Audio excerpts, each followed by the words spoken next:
Hi students, பிரவேசிகா ஸ்டூடெண்ட்ஸுக்கு first பேப்பரில் உங்களுக்கு ஃபஸ்ட்டு கொஸ்டின் ஷார்ட் ஆன்சர் கேட்குறாங்கல்ல 10 மார்க்கு. அதுக்கு இம்பார்ட்டண்ட் மட்டும் பார்க்கலாம் ஸ்டூடெண்ட்ஸ். ஃபஸ்ட்டு 5 போயம்லேருந்து இம்பார்ட்டண்ட் எது இதெல்லாம் வர வாய்ப்பு இருக்கோ அதை மட்டும் பார்க்கலாம். உங்கள் புக்கில் ஃபஸ்ட்டு புக்கில் பேஜ் நம்பர் 7 பாருங்கள். ஃபஸ்ட்டு போயமுடைய ஷார்ட் ஆன்சர் யசோதரா கவுன் ஹை. இதெல்லாம் ஈஸியாக உங்களுக்கு தெரிஞ்சது தான். யசோதரா யார்? புத்தருடைய மனைவி. யசோதரா கவுன் ஹை. யசோதரா யாருன்னு கேட்குறாங்க. யசோதரா சித்தார்த். மேலே அந்த ரா படிச்சுட்டு தான் தா படிக்கணும் ஸ்டூடெண்ட்ஸ். இருத்த சி இங்கே கீழே இதுக்கு பக்கத்தில் கீழே வந்து ஒரு ஹல் வருது, அதால் அதை இதுன்னு படிக்கணும். தா கீழே ஹல் வந்தால் இதுன்னு படிக்கணும். அப்புறம் தா இருத்த சித்தார்த் அப்படின்னு படிக்கணும். கௌதம் புத்தருடைய மனைவி. யசோதரா சித்தார்த்துக்கு பத்னி பத்னி இத்னி. நீங்கள் இத்து ஷார்ட்டாக போட்டிருக்காங்க, பாதி எழுத்தனால இத்து படிக்கணும், நீ படிக்கணும் பத்னி.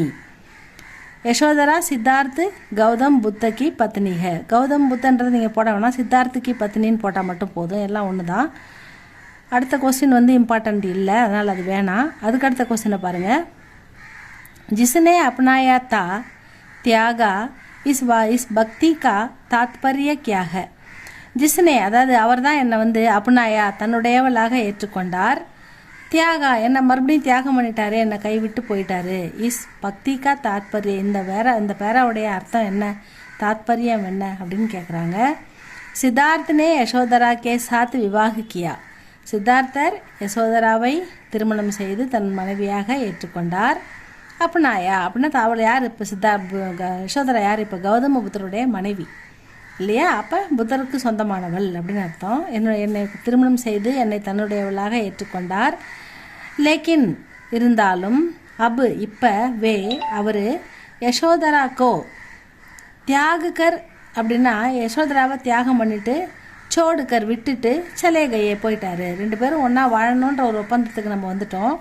தன்னுடையவளாக என்னை ஏற்றுக்கிட்டீங்க, ஆனால் இப்போ எனக்கு எதுவுமே சொல்லாமல் தியாகம் பண்ணிவிட்டு என்னை போயிட்டாரு அப்படின்னு சொல்கிறாங்க. இதுதான் அதுக்கான அர்த்தம்.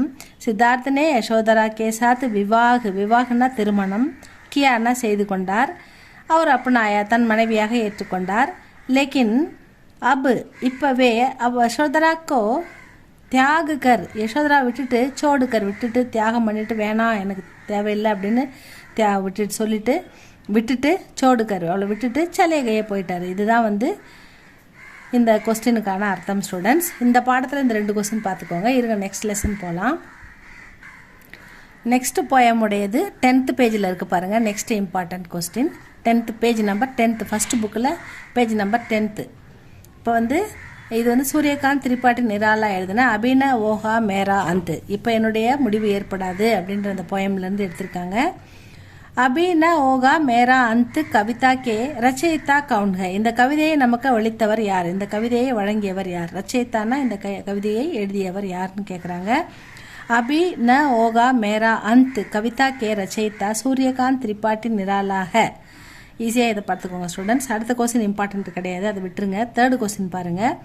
அபி ந ஓகா மேரா அந்த் கவிதா மே தந்திராலஸ் லால்சா கா அர்த்த கியா ஹை? தந்திராலஸ் லால்சா அப்படின்னா அதுக்கு என்ன அர்த்தம் இந்த இடத்துல இந்த போயமில் அப்படின்னு கேட்குறாங்க. சதா நித்ரமே ரஹ்னே நித்ர அப்படின்னா தூக்கம். நீ திரகுது பாருங்கள், த போட்டு ராக்கி மாத்திராகுது. அப்போ நித்ரன்னு படிக்கணும். நித்திரை தமிழில் சொல்கிறோம் இல்லையா, அதான் நித்ரானா தூக்கம் ஹிந்தியில். சதானா சதா சர்வகாலம் எப்போ பார்த்தாலும் சோம்பேறித்தனமாக எந்த வேலையும் செய்யாமல் தூங்கிக்கினே இருக்கிறது, படுத்துக்கினே இருக்கிறது, உட்காந்துனே இருக்கிறது. சதா நித்ரமே ரஹ்னே அல்லது ஆலஸ் ரகனே சோம்பேறித்தனமாக இருக்கிறது, அதுதான் அவங்களுக்கு பிடிக்கும். ஆலஸ் ரகனேக்கு இச்சாக்கோ தந்திராலஸ் லால்சா ககத்தேக. அதுதான் வந்து சோம்பலான எந்த ஒரு ஆக்டிவும் இல்லாமல் இருக்கிறது. அதுதான் வந்து தந்திராலஸ் லால்சானா தூங்கினே இருக்கிறது, சோம்பேறித்தனமாக உட்காந்துருக்கிறது. அதுக்கு தான் இதுக்கு அர்த்தம். தந்திராலஸ் லால்சானா எந்த வேலையும் ஆக்டிவாக செய்யாமல் எந்த பிரயோஜனமும் இல்லாமல் ஒரே இடத்துல உட்காந்துன்னு படுத்துக்கின்னு அப்படியே இருக்கிறது, அதுதான் சோம்பேறித்தனமாக இருக்கிறது. அதுதான் அதுக்கு அர்த்தம் ஸ்டூடெண்ட்ஸ். அடுத்த கொஸ்டினை பாருங்கள். 4th question. அதாவது அவிகசித் अविकसित राग से विकसित होगा बंधु बसंत का अर्थ क्या है அப்படின்னு கேட்குறாங்க.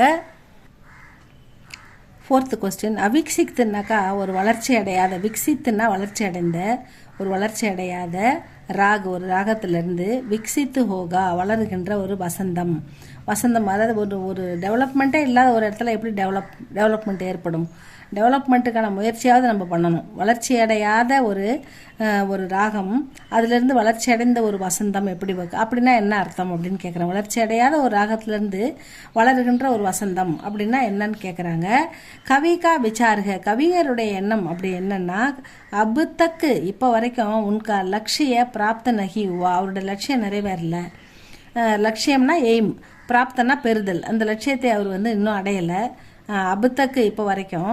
அர்த்தாத் அப்படின்னா என்ன மீனிங் சொல்ல வர்றாருன்னா, ஜபுத்தக்கு ஹர் இன்சான் கா துக்கு அவர் பீடாவே தூர் நகி கரேங்கே. அதாவது கடவுள் எப்போ வரைக்கும் ஒரு இன்சான், ஒரு மனிதன், ஹர் இன்சான்னா ஒவ்வொரு மனிதன், ஹர்னா ஒவ்வொரு, இன்சான்னா மனிதனுடைய, துக்குனா துக்கத்தையும், அவர் பீடா துன்பங்களையும் கஷ்டங்களையும், தூர் நகி கரேங்க எப்போ அவர் தூரமாக துரத்தலையோ, அவங்கள விட்டு அந்த கஷ்டங்களை அவர் போக்கலையோ, தபுத்தக்க உன்கா அந்த அது வரைக்கும் என்னுடைய முடிவு ஏற்படாது. எப்போ என் மக்கள் துன்பம் நீங்கி சுறுசுறுப்பாகவும் நல்லா சம்பாதிக்கவும் நல்லா மகிழ்ச்சியாகவும் வாழ ஆரம்பிக்கிறாங்களோ, அவங்க லட்சியத்தை நோக்கி பயணிக்கிறாங்களோ, அந்த நற்கதி ஏற்படும் வரை என்னுடைய முடிவு ஏற்படாது. அதுக்கு நான் இறைவன்கிட்ட வேண்டிக்கிறேன் அப்படின்னு சொல்கிறார். என்னுடைய முடிவு இந்த மக்களை சுறுசுறுப்பாகவும் ஆக்டிவாகவும் நல்ல ஒரு வளர்ச்சியான மக்களாகவும் வளர்ச்சியான நாடாகவும் நான் மாற்றுற வரைக்கும் என்னுடைய முடிவு ஏற்படாது அப்படின்னு அந்த கவிஞர் சொல்கிறாரு. கவிகா விசாரகைக்கு அபுத்தக்கு உன்கா லட்சிய பிராப்த நகிவா, இப்போ வரைக்கும் என்னுடைய லட்சியம் இன்னும் பிராப்தம் தான், பெறலை, இடையலை.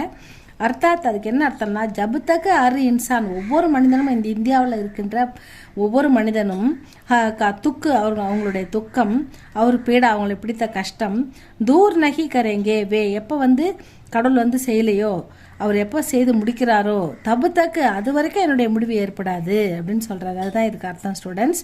அடுத்த போயமுடையது நெக்ஸ்ட் இதில் இருக்கு, பார்க்கலாம் இருங்க. அடுத்தது பேஜ் நம்பர் 13 இருக்கு பாருங்க.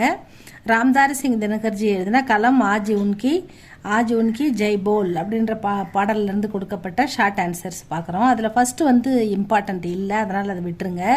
செகண்ட் தேர்டு மட்டும் பார்த்துக்கலாம். செகண்ட் பாருங்கள். अगणित लघुदीप यह उदाहरण किनको सूचित करते हैं?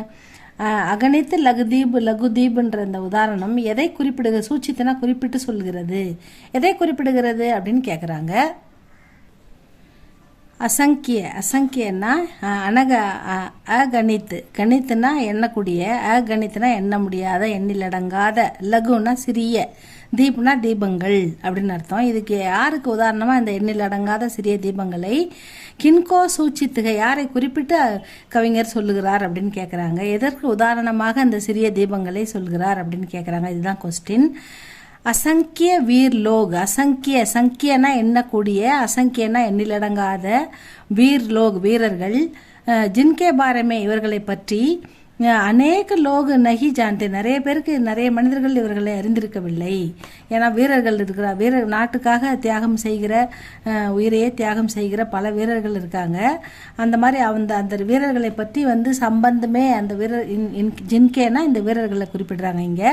இவங்களை பற்றி அநேக லோக நகி ஜான்தே நிறைய மக்கள் இவங்களை பற்றி தெரிஞ்சிருக்கவில்லை, இவங்களை பற்றி அவங்களுக்கு நிறைய பேருக்கு தெரியாது அப்படின்னு சொல்கிறாங்க. உன் லோகோங்கோ அந்த மக்களை தான், அந்த மனிதர்களை, வீரர்களை, அகணித்து லகுதீப் அந்த சிறிய தீபங்கள் அப்படின்னு உதாகரன்கே மாத்தியம் சே சூச்சித்து கர்த்தேக, உதாரணம் இந்த லகுதீப் சிறிய விளக்கை அந்த எண்ணிலடங்காத வீரர்களுக்கு உதாரணமாக ஆசிரியர் குறிப்பிட்டு சொல்கிறார் அப்படின்னு சொல்கிறாங்க. அவ்வளோதான் ஸ்டூடெண்ட்ஸ். இது அடுத்த கொஸ்டினை பாருங்கள். Next question. வீர் லோகோं की மகிமா, அந்த வீர மனிதர்களின் மகிமையை சொல்வதற்காக வீர் லோகோं की மகிமா के लिए கவி கவுன் கவுன் கின் கின் கோ சாட்சி மான்தே हैं, இந்த வீரர்களின் மகிமையை சொல்வதற்கு யார் யாரையெல்லாம் சாட்சியாக சொல்கிறார் அப்படின்னு கேட்குறாங்க. கின்கின்னா யார் யாரை சாட்சியாக சொல்கிறார் கவிஞர் அப்படின்னு கேட்குறாங்க. வீர் லோகோं की மகிமா के लिए, இந்த வீர மனிதர்களின் மகிமைக்காக கவிஞர் சூரியனையும் சந்திரனையும் சந்திரனா நிலவையும், பூகோல் இந்த பூமியையும், ககோல் அந்த வானத்தையும் அந்த வானம் ஃபுல்லும் அப்படியே வானத்தையும் சாட்சி மான்தேங்க சாட்சியாக சொல்கிறார் அப்படின்னு சொல்கிறாங்க. அவ்வளோதான் ஸ்டூடெண்ட்ஸ் இந்த பாடம். இதில் 3 போயம் பார்த்துருக்கோம். இந்த 3 போயமில் இன்னும் ஒரு 2 போயம் பார்த்துடலாம் அடுத்த வீடியோவில். ஏன்னா வீடியோ பெருசாக போகுது. இதை படிங்க. அடுத்த வீடியோவில் இன்னும் 2 போட்டுறேன். அவ்வளோதான் ஸ்டூடெண்ட்ஸ். இந்த 10 மார்க் இதை மட்டும் நீங்கள் படிச்சுட்டு போங்க.